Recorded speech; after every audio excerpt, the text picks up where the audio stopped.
Thank you for joining us here today. What a beautiful day in Seattle, and what a great day this is for the city of Seattle. We know that we have to continue to act with urgency to address our housing and affordability crisis. We have to use every tool we have, and we have to look for more tools. And I'm really excited to be here today. I'm going to be introducing some of the people who are here. You're going to be hearing from them and from Speaker Chop. I want to call out two people, one who couldn't be here, and that's Councilmember Teresa Mosqueda, and the other is Frank Chop, who you'll be hearing from.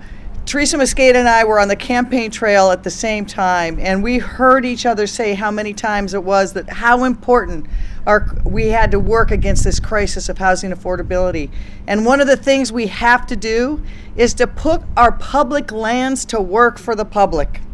We have to use all the tools we have, but to make sure that when we have lands that are available and suitable for housing, we find a way to use them for that. And I have to thank Speaker Chop, who you're going to hear from, and I'm going to thank him some more in these remarks I'm going to deliver. But his leadership on this issue, I talked to him before I was elected and immediately after I was elected about what are the range of things that Seattle can do to really get ahead to attack this housing affordability crisis. And he had a range of them, and one of them was, how do we make sure that city-like properties owned by the people can be used for the people? And there was red tape and technicalities that got in the way of that. Well, he was able to introduce a law to get that changed so that we could use land like this for affordable housing. So I want to say that as part of my Housing Now plan, we will be transmitting legislation for the disposition of 2 surplus city-like properties to create 27 permanently affordable ownership opportunities for low and moderate income buyers. One of the sites is located where we're standing here today on Finney Ridge. It's a great neighborhood, a high opportunity neighborhood, and we're going to make sure that more people can have access to this. The other is going to be in Loyal Heights, and we will provide an exciting opportunity for affordable home ownership right here in North Seattle. We also know that we can't do this work alone. It's thanks to our partners who have the experience that we're able to announce incredible opportunities like this one.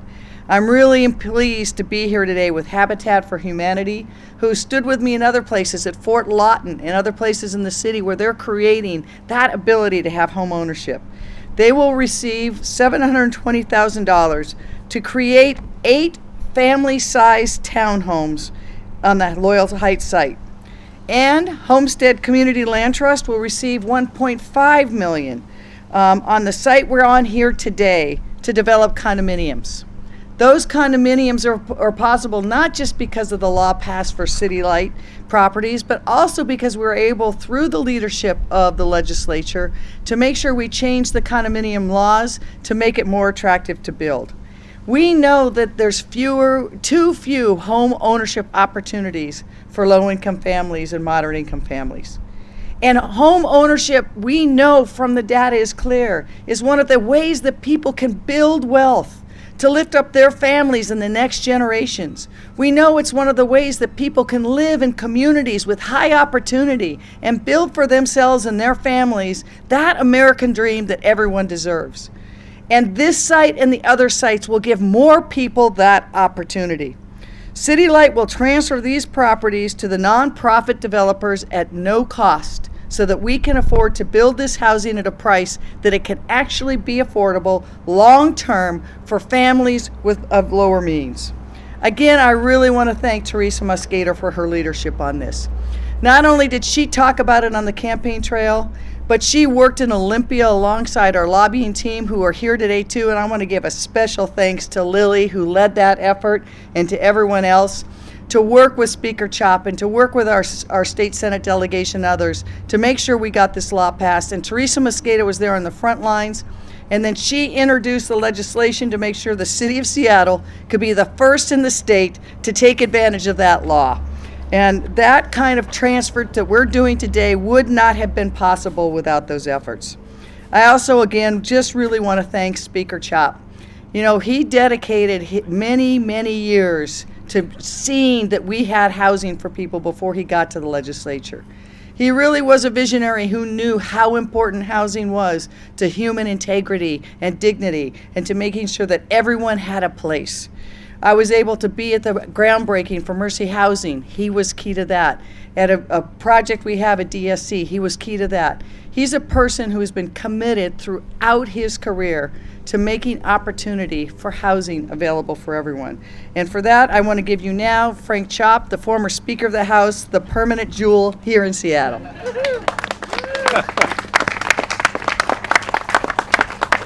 Did you say permanent jewel? Permanent jewel! Does it come with a name tag? I don't know. Jeez. Well, thanks very much. Thanks, Mayor. This is great. I really appreciate people showing up today because this may be a small site, but it's a big idea. And so we are replicating this on many, many other sites. But I want to say that this is particularly a perfect example of creating homes for people if we work together and get creative. We're very proud of passing House Bill 2382. That was back in 2018, which basically enables this transfer to happen at no cost so the housing can be affordable. And for the 27 families that are going to be directly impacted, it'll mean the world to them. Because we have a lot of jobs, last time I checked, in Seattle, but there's few places where people who work here can actually afford to live here. This will help in that regard. I want to thank State Representative Cindy Ryu from Shoreline. She was the prime sponsor of the bill. I want to thank the mayor for granting the funds to these two fine organizations. I also want to echo what she said about Teresa Mosqueda. We work very closely with her to get the effort through the city council with the proper wording and that kind of thing.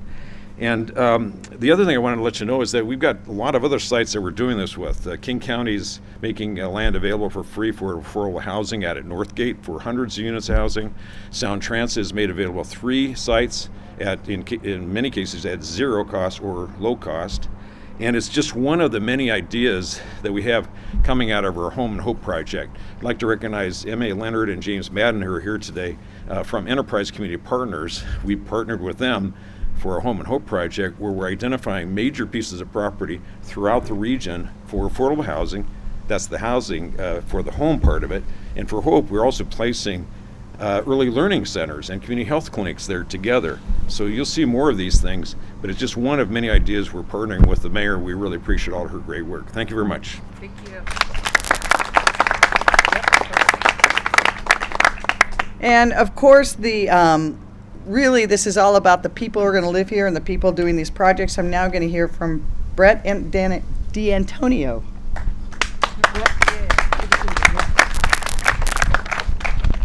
Thank you so much to Mayor Durkan and Speaker Chop for supporting Habitat's proposal for our Loyal Heights project. As the mayor alluded to earlier, homeownership is more than just stable shelter. And as you'll see on the shirts of some of our Habitat volunteers behind me, we believe that through shelter we empower, meaning that owning a home is the primary catalyst for economic mobility and advancement, particularly for underserved populations. Historically, across our country, owning a home has been the single largest influence on the accumulation of wealth within a family. Today, unfortunately, homeownership is out of reach for generations of Seattle families. With the actions taken by the city today, we are continuing to change that. Our 3-bedroom townhomes that will be built in Loyal Heights are the starter homes that this market can no longer afford to produce. Modest income families that currently rent will be able to buy their first home, put roots in their new community, engage civically, and most importantly, build equity to invest in the future of their family. When a family sells their home, if and when, it will be sold to another income qualified buyer, making these houses available to not just one family, but generations to receive those economic benefits. So on behalf of Habitat Seattle King County, our board, and most importantly, our volunteers, I want to convey my sincere thanks to the city for their investment in our project. Thank you very much.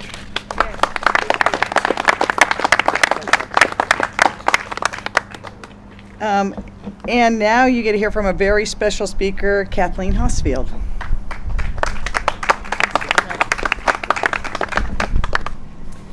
Hi, I'm Kathleen Hosfeld. I'm the Executive Director for Homestead Community Land Trust. Thank you, Mayor Durkan.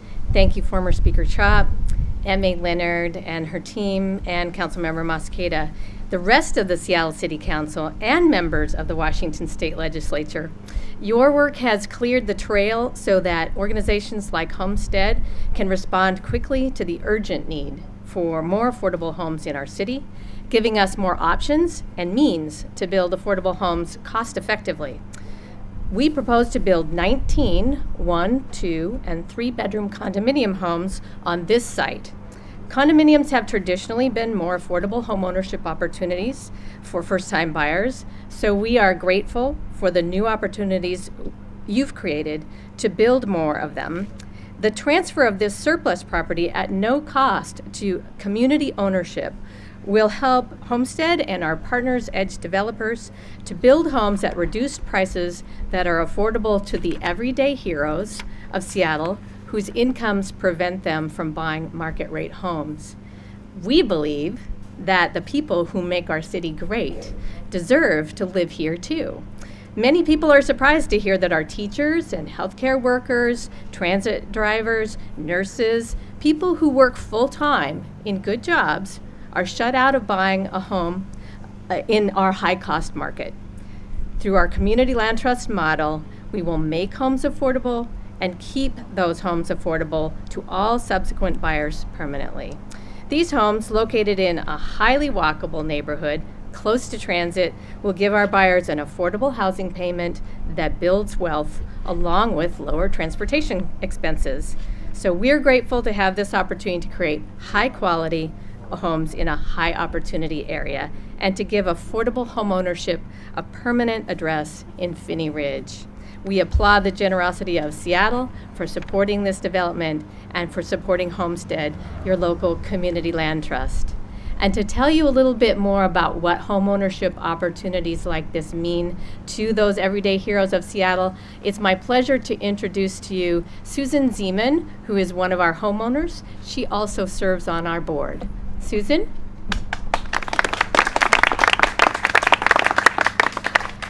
Hi. I became a Homestead homeowner in 2017 after my family was forced out of our rental house that had become unsafe and uninhabitable. We were able to buy the last available home in one of Homestead's multifamily developments, and I wake up every single day thrilled to be secure in my own home. I'm thrilled to know that my landlord will not decline to renew my lease. I'm thrilled to know that my rent is not going to go up every year. I'm thrilled to know that the equity I'm paying into my home is going to benefit my family into the future. This is what it means to be a community land trust and why we need more land trust homes like this in the city of Seattle. I have a good job as a nurse at one of our city's hospitals, but I'm one of the only staffers on my unit that can afford to live in this city. Not because we're not paid a decent middle-class wage, but because decent middle-class wages are no longer enough to be middle-class in Seattle anymore. Working-class families like mine are being pushed further and further away, and the free time that we would like to be spending reading to our kids, working in our garden, engaging in other healthful activities, a lot of my colleagues spend in long commutes to and from work. But at the Homestead Community Land Trust development where I live, we have multiple teachers and other educators. We have multiple hospital workers and other types of caregivers. We have single parents. We have people that are going back to school to start a second career. We have people that run their own small businesses. We have young kids. We have elders. We have immigrants. And we have multi-generational Seattleites. We have this incredible community because Homestead Community Land Trust led the way to make it happen, and the city of Seattle supported it. I am thrilled to be here today, knowing that we can create more homes like mine for other workers in our city. Thank you.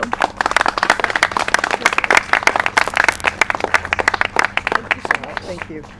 That was fantastic. I think it just spells for us. You know, I just came right before this. I was with several dozen healthcare workers. And the story is the same.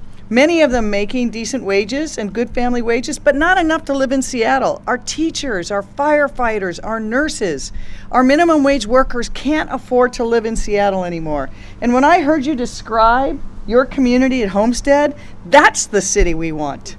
That's the city we deserve. And that's the city, if we create these opportunities, we will create a better, thriving city for the future. So it doesn't just help the individuals, it helps every one of us to have that city that we need to have into the future. And it also has and helps us build that civic heart. I really believe that community you describe is a community of the Seattle that I knew, that I grew up with, that provided that civic heart for a city that we cannot afford to lose. So I want to thank you for being here today. I want to thank Homestead and the others for having that commitment, the speaker, Teresa Mosqueda, the city council, all the legislators to say, you know what? We can use all of our public lands to benefit the public. Sometimes that's as parks or community centers, but right now in Seattle, if we have surplus property, the thing we need to be building is opportunity. Opportunity for those people that we need to be able to afford to live in our city. Today's a great day. We announced that. I'm going to be signing some legislation on another opportunity we talk about, but it's also a great day because I'm pleased to announce that I will be sending down a nomination for our Office of Housing. I've said from day one that tackling affordability is really one of the very biggest challenges we have, and one that I think defines the soul of our city. We know we needed a person who could really fill that role, and not just on the great work that the Office of Housing has been doing, but how do we, looking into the future, to make sure that we're creating as many opportunities as we can, like this, across this city, for not just our low-income neighbors who have no other options, but for our middle class that has been pushed out further and further from our city. So I am pleased to announce that Emily Alvarado will be heading the Office of Housing.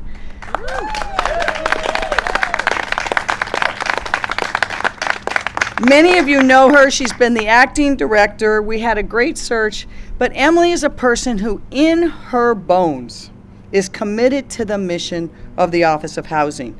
In her decade of experience, she's worked in the public and nonprofit sectors. She's worked at the ground level, but also at the planning level, to think about how do we move money to implement truly the vision that we need. She's been on the leadership team at the Office of Housing for over 5 years, and she's led that policy and program development. She's passionate about creating an affordable Seattle.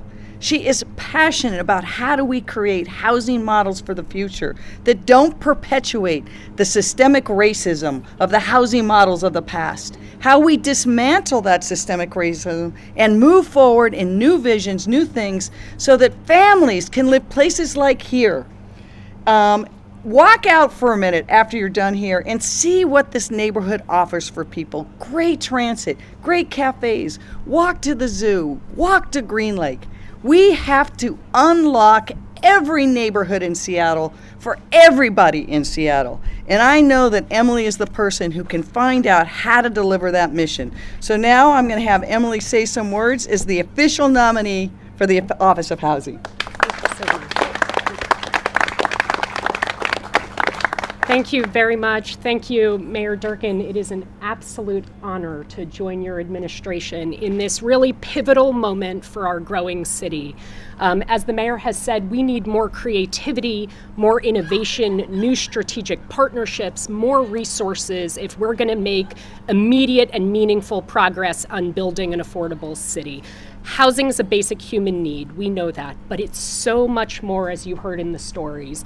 It is children's launching pad to success. It's our connection to family, to cultural communities, our connection to our jobs, and it's our access to opportunity. And when we build affordable housing, we are building an infrastructure of equity for generations to come in our city. I'm really privileged to move forward and work with our community partners, our talented staff at the Office of Housing, to make Seattle a place where people of all incomes can call home. And I really want to thank Mayor Durkan for this tremendous opportunity. Thank you very much.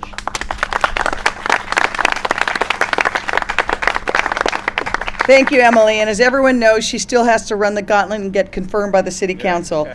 But I am pleased to say that all the city council members that I've talked to are very supportive. They know the work she's done. They know what she stands for. My last thing here today is I'm signing legislation that was passed by the city council that actually has been really working with urgency too. They passed legislation on Tuesday to transfer another piece of surplus property at no cost in the Leshine neighborhood, really close to Judkin Parks, to make sure that we provide even more housing opportunities for low and middle income residents across the city. Homestead Community Land Trusts and Edge developers will create 10 additional permanently affordable homes for low and moderate income home buyers at the site. And I just want to emphasize that again, the permanently affordable part. I've had some critics say, well, what does the city get? The city gets a lot. Number one, we get permanently affordable housing in neighborhoods and communities across this city that we know without that would not be affordable for people. Two, we're able to have families in each of those neighborhoods that otherwise would probably be locked out of the Seattle market. And those families contribute. There are nurses, as we've heard before. They are all throughout us, and there are children. Our children are our future.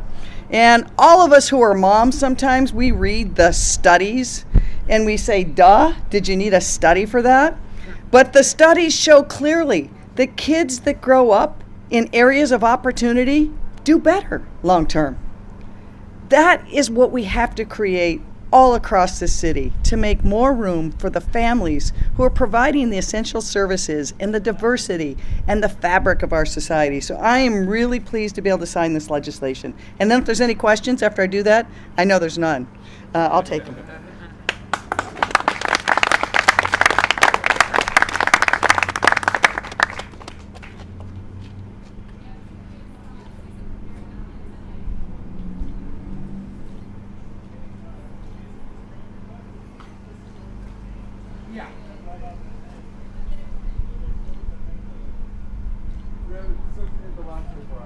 I don't know, Mr. Speaker, should I stop now or? No. Oh, okay. Pass them out.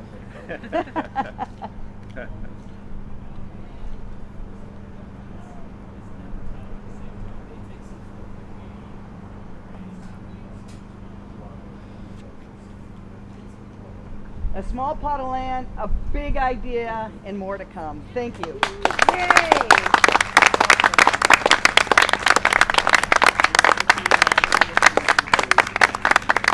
That's really great. Thank you so much. Thank you. Congratulations. Me for any of the other speakers who were here today, but we're happy to take if there are. First for you, Madam Mayor, these are relatively small projects compared to the need. How quickly can the city do more projects? We're going to be doing it as quickly as we can. You know, while this is a small project, it is a big start. And for every one of those families, it will make a life-changing difference. And we will make sure that we're using every opportunity, small and large. You know, I think this was in many ways record time, if you think about from when legislation was proposed to when it was passed, to when the city council could act, to when the agency City Light could actually transfer the land. We did that in under 9 months. That is remarkable, and we're going to keep pushing. Another person I really have to give my deep respect for is our visionary leader at City Light. Deborah Smith has been a huge partner in thinking about how does City Light, in all of its areas of business, make Seattle more affordable? How do we lower rates for low income? How do we put our property to work for people? How do we make sure we electrify our city for the future, for climate? She couldn't be here today either, but she has been a tremendous partner in this. David.